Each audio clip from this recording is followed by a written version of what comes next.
Hello friends, welcome back to my channel. जैसे कि आप थंबनेल से ही पहचान चुके होंगे कि मैं आपको सीटेट के सेकंड पेपर की प्रिपरेशन करा रही हूँ। आज हमारा नेक्स्ट टॉपिक है। अगर मेरे चैनल पर फर्स्ट टाइम विजिट कर रहे हैं तो चैनल को सब्सक्राइब कर लीजिए और वीडियो को लाइक डन कीजिए। चलिए अब हम चैप्टर को देख लेते हैं। हमारा कौन सा चैप्टर है,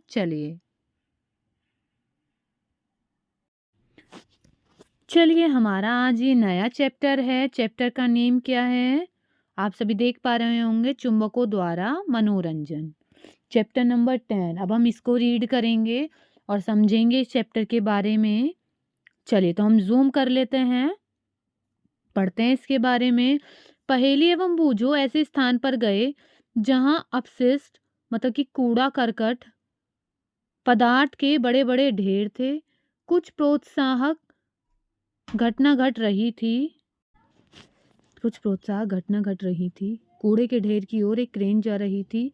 क्रेन ने इस ढेर की ओर एक गुटके को नीचे किया, फिर वह गुटका ऊपर उठने लगा। अनुमान कीजिए यहाँ क्या हुआ। ये गुटका किस चीज़ का है, आपको समझ में आया या नहीं? अगर नहीं समझ में आया तो मैं आपको बताती हूँ अभी। बेकार पुराने लोहे के बहुत से टुकड़े गुटके के साथ चिपक कर क्रेन के साथ जाने लगे। अब आपको समझ में आ गया होगा कि गुटका किस चीज़ का है जिससे लोहा चिपका है। उन्होंने अभी अभी चुंबकों के बारे में एक अति रोचक पुस्तक पढ़ी थी तथा तुरंत जान गए थे कि क्रेन से अवश्य ही एक चुंबक जुड़ा था जो कबाड़ से लोहा चुन रहा था।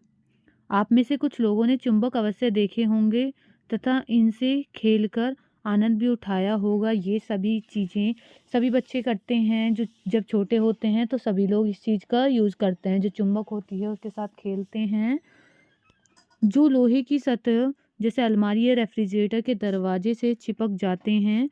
कुछ पिन धारकों होल्डरों में पिन होल्डरों से चिपके दिखते हैं। कुछ पेंसिल बॉक्सों में ताले की व्यवस्था के बिना भी जब हम ढक्कन बंद करते हैं तो यह कसकर बंद हो जाता है। ऐसे चिप्पू पिन धारकों तथा पेंसिल बॉक्सों में चुंबक लगे होते हैं। तो आपको समझ में आ गया होगा, ये जो क्रेन था, क्रेन ने जो एक बहुत बड़ा क्या था, एक हमने क्या लिया था, ये क्या है, एक टुकड़ा लिया था। ये किस चीज़ का है, तो ये एक चुंबक का टुकड़ा है। जिससे क्या हुआ था, जिससे जितना भी लोहा था वो चिपक कर आ गया था। आपके पास इनमें से कुछ भी वस्तु है तो उनमें चिपके चुंबकों को खोजने का प्रयत्न कीजिए। अगर आपके पास ऐसी कोई वस्तु है तो। चुंबक कैसे खोजा गया? कहते हैं कि प्राचीन यूनान में एक गडरिया रहता था। उसका नाम मैग्नस था। वह अपनी भेड़ों तथा बकरियों के झुंड को पास के पहाड़ों पर चराने के लिए ले जाता था। भेड़ों पर नियंत्रण के लिए वह अपने साथ एक छड़ी रखता था। छड़ी के एक सिरे पर लोहे की टोपी लगी होती थी। एक दिन पहाड़ पर एक चट्टान के ऊपर से एक छड़ी को उठाने में उसे बहुत जोर लगाना पड़ा तो वह आश्चर्यचकित हुआ। चट्टान छड़ी को अपनी ओर आकर्षित करती प्रतीत हो रही थी। देखिए आपको दिख रहा है इसमें कैसे कर रहा है ये। यह चट्टान एक प्राकृतिक चुंबक थी और इसने गडरिये की छड़ी की लोहे की टोपी को अपनी ओर आकर्षित कर लिया था। कहा जाता है कि इस प्रकार प्राकृतिक चुंबक की खोज हुई। संभवतः उस गडरिये के नाम पर उस पत्थर को मैग्नेटाइट नाम दिया गया। इस गडरिये का नाम मैग्नेटाइट की तरह ही था, इसीलिए इस जो पत्थर है, पत्थर को मैग्नेटाइट नाम दिया गया था। मैग्नेटाइट में लोहा होता है। कुछ लोगों का विश्वास है कि यह मैग्नेटाइट मैग्नीशिया नामक स्थान पर सबसे पहले पाया गया था। तो कौन सा स्थान है, आपके लिए नाम आ सकता है कि मैग्नेटाइट कहाँ पर पाया गया था, तो वो पाया गया था मैग्नीशिया नामक स्थान पर। जिन पदार्थों में लोहे को आकर्षित करने का गुण पाया जाता है वे चुंबक कहलाते हैं, जो लोहे को आकर्षित कर लेते हैं। लोग अब तक जान चुके थे कि कुछ चट्टानों में लोहे के टुकड़ों को आकर्षित करने का गुण होता है। उन्होंने यह भी पाया कि चट्टानों के इन छोटे टुकड़ों में कुछ विशेष गुण होते हैं। प्राकृतिक रूप से मिलने वाले इन पदार्थों को उन्होंने चुंबक कहा। तत्पश्चात लोहे के टुकड़े से टुकड़ों से चुंबक बनाने की विधि का आविष्कार हुआ। इन्हें कृत्रिम चुंबक कहते हैं। जो चुंबक बनाया जाता है उसको कृत्रिम चुंबक कहते हैं। मतलब ये प्रकृति से जो चुंबक मिलती है या पदार्थ होते हैं उनमें लोहे के टुकड़ों से जो चुंबक बनाने की विधि है उसको हम क्या बोलते हैं? कृत्रिम चुंबक। आजकल विभिन्न आकृतियों के कृत्रिम चुंबक बनाए जाते हैं। आपने भी देखा होगा, स्टार लाइक स्ट्रक्चर होती है या मून लाइक स्ट्रक्चर होती है, डिफरेंट डिफरेंट शेप्स की स्ट्रक्चर होती हैं, उन वो होती हैं कृत्रिम चुंबक की। उदाहरण के लिए छड़ चुंबक, नाल चुंबक, बेलनाकार अथवा गोलाक चुंबक, गोलांत चुंबक। चित्र 10.4 में ऐसे कुछ चुंबक दर्शाए गए। देखते हैं कौन सी पिक्चर है जिसमें ऐसे देखिए इस टाइप की आप देखते होंगे। जब आप छोटे होंगे तो आपने इसी तरह की चुंबक देखी होंगी। अब हम देख लेते हैं एक्टिविटी 1 है हमारी। प्लास्टिक अथवा कागज का एक प्याला लीजिए, इसे एक स्टैंड पर शिकंजे क्लैप की सहायता से कस दीजिए जैसा कि 10.4 में दर्शाया गया। देखो इसमें प्याले के अंदर एक चुंबक रखिए तथा इसे कागज से ढक दीजिए जिससे कि चुंबक दिखाई न दे। लोहे के बने क्लिप को एक धागे से बांधिए। धागे के दूसरे सिरे को स्टैंड के आधार के साथ बांध दीजिए। क्लिप को प्याले के आधार के समीप लाइए। क्लिप बिना किसी सहारे के पतंग की भांति हवा में रुका रहता है। इस तरह का आपने बहुत बार ये एक्सपेरिमेंट किया होगा। कैसे करते हैं? एक टेबल ले लेते हैं, टेबल के नीचे एक चुंबक टेबल के ऊपर होती है और एक चुंबक या फिर लोहा टेबल के नीचे होता है। तो आप क्या करते हैं, एक चुंबक हिलाते हैं तो जो ऊपर का मैटर होता है तो लोहा होता है वो हिलता रहता है। या फिर इस तरह से भी आपने एक्सपेरिमेंट किया होगा, दोनों चुंबक को थोड़ा दूरी पर रख के एक चुंबक से जब उसकी तरफ धकेला जाता है तो दूसरी चुंबक उससे आगे हो जाती है या लोहा आगे हो जाता है। अब हम नेक्स्ट हेडिंग देख लेते हैं, चुंबकीय तथा अचुंबकीय पदार्थ। एक्टिविटी 2 है अचुंबकीय और चुंबकीय पदार्थ में। एक्टिविटी 2 को हम पढ़ लेते हैं। क्या है? आइए मैग्नस की भांति भ्रमण करें। इस बार हम केवल चुंबक तथा लोहे की स्थितियों को बदल देंगे। अब गडरिये की छड़ी के सिरे पर एक चुंबक होगा। हम किसी हॉकी स्टिक, भ्रमण छड़ी तथा क्रिकेट के विकेट के साथ एक छोटे से चुंबक को टेप या गोंद की सहायता से चिपका सकते हैं। आइए अब हम विद्यालय के खेल के मैदान में मैग्नस भ्रमण पर चलें। हमारी मैग्नस छड़ी विद्यालय के मैदान से क्या क्या वस्तुएं उठाती है। मैग्नस भ्रमण या मैग्नस छड़ी आपको समझ में आ गई होगी कौन सी होती है। एक स्टिक होगी, उसमें अगर हम मैग्नेट लगा देते हैं, विद्यालय क्या उठा कर लाती है? कक्षा के कमरे से यह किन वस्तुओं को उठाती है? अपने आस पड़ोस के से दैनिक जीवन में काम आने वाली विभिन्न वस्तुओं को एकत्रित कीजिए। मैग्नेस छड़ी से इनकी जांच कीजिए। आप एक चुंबक भी ले सकते हैं। इन वस्तुओं को चुंबक से छुएं और देखें कि कौन सी वस्तुएं इससे चिपकती हैं। अपनी नोटबुक में आपको देखना है, ये टेबल दे रखी है 10.1, इसको फिल करना है। 10.1 का अंतिम कॉलम देखिए तथा उन वस्तुओं का नाम लिखिए जो चुंबक द्वारा आकर्षित होती हैं। यहाँ पर नाम लिखना है। अब उन पदार्थों की सूची बनाइए जिनसे ये वस्तुएं बनी हुई हैं। क्या कोई ऐसा सर्वनिष्ठ पदार्थ है जो चुंबक द्वारा आकर्षित होने वाली सभी वस्तुओं में विद्यमान है? आपको ये देखना है कि चुंबक कुछ पदार्थों को आकर्षित करता है जबकि कुछ पदार्थ चुंबक की ओर आकर्षित नहीं होते। जो पदार्थ चुंबक की ओर आकर्षित होते हैं वे चुंबकीय पदार्थ कहलाते हैं। मतलब कि जो पदार्थ चुंबक से, अगर लोहा है तो वो चुंबक से चिपक जाएगा तो उसको क्या बोलते हैं? चुंबकीय पदार्थ। जैसे लोहा, निकिल एवं कोबाल्ट, ये क्या होते हैं? ये चुंबकीय पदार्थ हैं। जो पदार्थ चुंबक की ओर आकर्षित नहीं होते हैं वे अचुंबकीय पदार्थ कहलाते हैं। 10.1 में वे कौन से पदार्थ हैं जो आपने अचुंबकीय पाए? क्या मिट्टी चुंबकीय पदार्थ है या अचुंबकीय? मिट्टी अचुंबकीय होगी क्योंकि चिपकती ही नहीं है। आगे देख लेते हैं। अब हम पढ़ते हैं चुंबक के ध्रुव। चुंबक के ध्रुव क्या हैं, कौन से होते हैं? पढ़ते हैं इसको।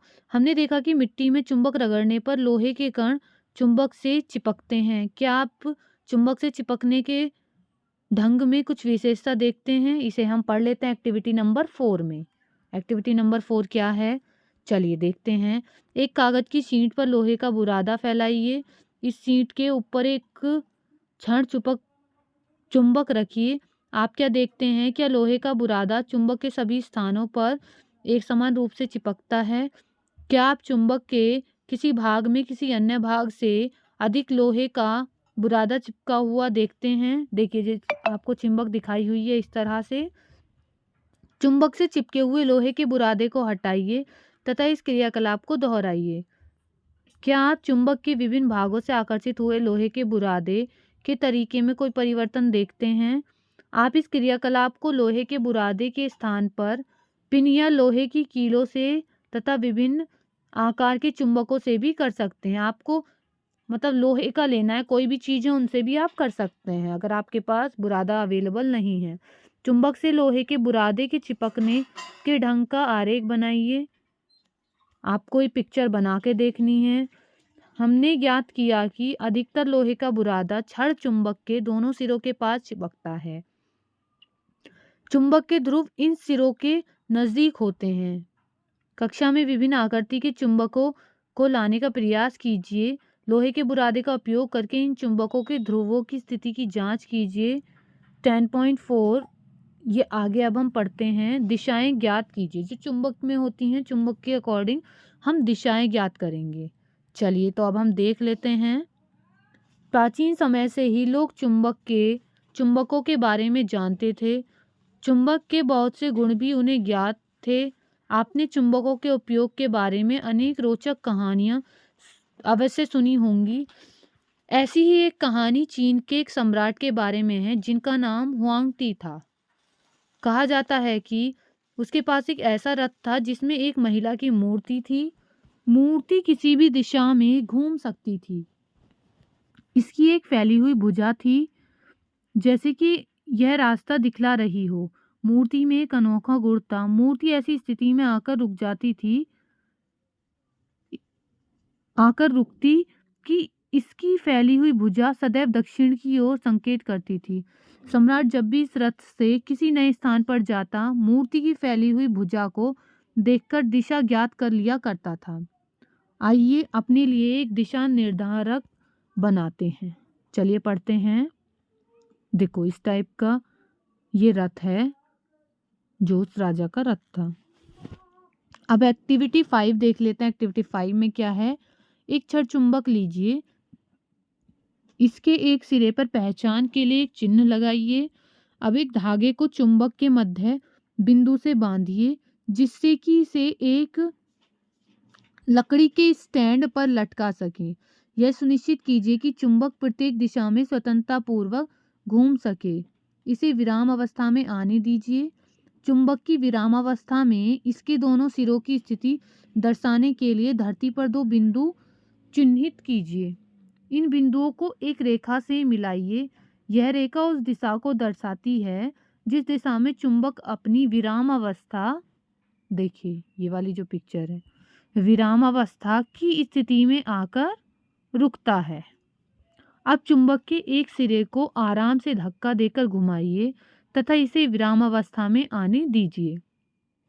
विरामावस्था में इसके सिरों की स्थिति को दोबारा चिन्हित कीजिए तथा अब चुंबक एक भिन्न दिशा दर्शाती है। चुंबक को एक दूसरी दिशा में घुमाइए तथा इसके विराम में आने की अंतिम दिशा को नोट कीजिए। यह आपको नोट करना है। आगे देखते हैं।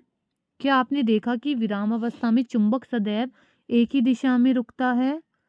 क्या अब आप सम्राट के रथ की मूर्ति के रहस्य का अनुमान लगा सके हैं? आपको इतना समझ में आ गया होगा क्यों रुकी थी। इस क्रियाकलाप को चुंबक के स्थान पर लोहे की छड़ और प्लास्टिक अथवा लकड़ी के स्केल से दोहराइए। आप इसको दोहरा कर देख सकते हैं। आगे देखते हैं। उत्तर की ओर निर्देश करने वाले सिरे को चुंबक का उत्तरोमुखी सिरा अथवा उत्तरी ध्रुव कहते हैं। दूसरा सिरा दक्षिणोन्मुखी अथवा दक्षिणी ध्रुव कहलाता है। सभी चुंबकों के दो ध्रुव होते हैं, चाहे उनका आकार कैसा भी हो। सामान्यतः चुंबकों पर उत्तर तथा दक्षिण ध्रुवों को अंकित किया जाता है N या फिर S से। चुंबक का यह गुण हमारे लिए अत्यंत उपयोगी है। शताब्दियों तक यात्री चुंबकों के इस गुण का उपयोग दिशा निर्देश के लिए करते हैं। जैसा कि आपने देखा होगा, पहले तो कोई ऐसा गैजेट नहीं था, बट एक वॉच लाइक स्ट्रक्चर थी। देखिए आपको दिख रहा है, कंपास था इस तरह का। तो उसमें क्या होता था, बीच में एक चुंबक लगा हुआ होता था। ये जो है, ये एक सुई है, इसके पीछे एक चुंबक लगा होता है, जिससे कि दिशा का पता चल जाया करता था। यह कहा जाता है कि प्राचीन काल में यात्री एक प्राकृतिक चुंबक अपने साथ ले जाते थे, जिसे धागे से लटकाकर दिशा निर्देश करते थे। तत्पश्चात चुंबकों के इस गुण पर आधारित एक युक्ति विकसित हुई।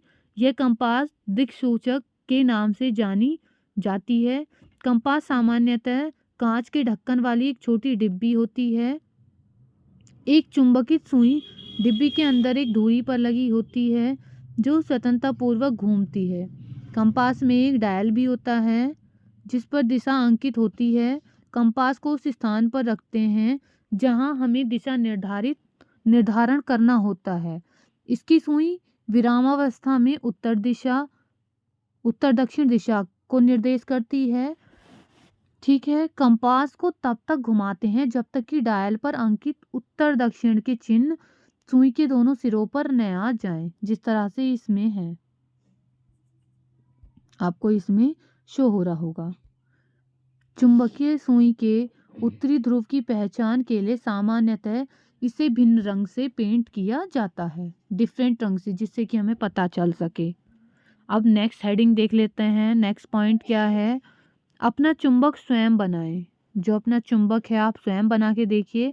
चुंबक बनाने की अनेक विधियां हैं, आइए हम सरलतम विधि सीखें। लोहे का एक आयताकार टुकड़ा लीजिए, इसे मेज पर रखिए। अब एक क्षण चुंबक लीजिए तथा इसका कोई एक ध्रुव लोहे की छड़ के एक सिरे पर रखिए। चुंबक को बिना हटाए इसे लोहे की छड़ के दूसरे सिरे तक ले जाइए। चुंबक को उठाइए तथा उसी ध्रुव को लोहे के टुकड़े के प्रारंभिक सिरे पर वापस ले आइए। इसी प्रकार चुंबक को लोहे की छड़ के अनुदिश बार बार ले जाइए। ये प्रक्रिया आपको 30 से 40 बार दोहरानी है। जांच कीजिए कि क्या लोहे की छड़ चुंबक बन गई है। इसके लिए कोई पिन अथवा लोहे का बुरादा इसके समीप लाइए। यदि ये चुंबक नहीं बना है तो इस प्रक्रिया को कुछ देर तक और जारी रखिए। ध्यान रखिए कि चुंबक का ध्रुव तथा इसे लोहे की छड़ पर रगड़ने की दिशा बदलनी नहीं चाहिए। आप लोहे की कील, सुई अथवा ब्लेड आदि को भी इसी प्रकार चुंबक बना सकते हैं। देखिए, ये आपको चुंबक शो हो रही हैं। अब हम आगे बढ़ते हैं। अब हमारी न्यू हेडिंग है, चुंबकों के बीच आकर्षण तथा प्रतिकर्षण। आइए चुंबकों से एक अन्य रोचक खेल खेलें। दो छोटी खिलौना कारें लीजिए, उन पर A एवं B अंकित कीजिए। प्रत्येक कार के ऊपर लंबाई के अनुदिश रबड़ बैंड से एक चुंबक लगाइए। कार A में चुंबक का उत्तरी ध्रुव अग्रभाग की ओर रखिए। कार B में चुंबक विपरीत दिशा में रखिए। जिस तरह से आपको इस पिक्चर में शो हो रहा है, इस तरह से आपको रखना है। अब दोनों कारों को एक दूसरे के समीप रखिए। आप क्या देखते हैं, क्या कारें अपने स्थान पर रहती हैं, क्या कार एक दूसरे से दूर जाती हैं, ये आपको देखना है। अब खिलौना कारों को एक दूसरे के समीप इस प्रकार रखिए कि कार ए का पश्च भाग कार बी के अग्रभाग के सम्मुख रहे। क्या ये पहले की तरह चलती हैं? जिस दिशा में अब कारें चलती हैं उसे नोट कीजिए। अब कार ए को कार बी के पीछे रखिए तथा प्रत्येक स्थिति में उनके चलने की दिशा नोट कीजिए। अब कार बी का पश्च भाग कार ए के पश्च भाग की ओर रखकर इस क्रियाकलाप को दोहराइए। प्रत्येक स्थिति में अपने प्रेक्षण लिखिए। जो भी आपको डिफरेंट वेज पता चलते हैं वो आपको लिखने हैं। चुंबकों का यह गुण एक चुंबक को लटकाकर तथा एक दूसरे चुंबक के उत्तरी तथा दक्षिण ध्रुव को एक एक कर इसके समीप लाकर भी देखा जा सकता है। आपके लिए कुछ चेतावनी है, इम्पोर्टेंट चेतावनी है, आप इनको पढ़ लीजिए। क्या चेतावनी है देखते हैं। यदि चुंबक को गर्म किया जाए, हथौड़े से पीटा जाए या ऊंचाई से गिराया जाए तो वह अपने गुण खो देता है। ठीक है। यदि चुंबक का उचित रखरखाव न हो तब भी ये समय के साथ क्षीण हो जाता है। क्षण चुंबकों को सुरक्षित रखने के लिए उनके जोड़ों के असमान ध्रुवों को पास पास रखा जाना चाहिए। इन चुंबकों को लकड़ी के टुकड़े से पृथक करके इनके सिरे पर नर्म लोहे के 2 टुकड़े लगाने चाहिए। नाल चुंबक का भंडारण करने के लिए इसके ध्रुवों के संपर्क में लोहे का एक टुकड़ा रखना चाहिए। अपने चुंबक को cassette, mobile, television, music system, CD तथा कंप्यूटर से दूर रखें। देखिए, इन सब चीज़ों से आपको दूर रखना है। आई होप आपको वीडियो समझ में आ गई होगी, मैं चैप्टर को अच्छे से एक्सप्लेन कर पाई होंगी। अगर मैंने आपके लिए चैप्टर ये अच्छे से एक्सप्लेन किया है तो प्लीज़ इस चैनल को सब्सक्राइब कर लें, वीडियो को लाइक डन कीजिए और आपको वीडियो कैसी लगी है आप कमेंट सेक्शन में मेंशन करके मुझे बता सकते हैं। और अगर कोई चीज़ समझ में नहीं आई है तो आप कमेंट कीजिएगा। नेक्स्ट वीडियो में मैं आपकी उन जो क्वेरी हैं उनका सॉल्यूशन करने की कोशिश करूँगी। And thank you for watching.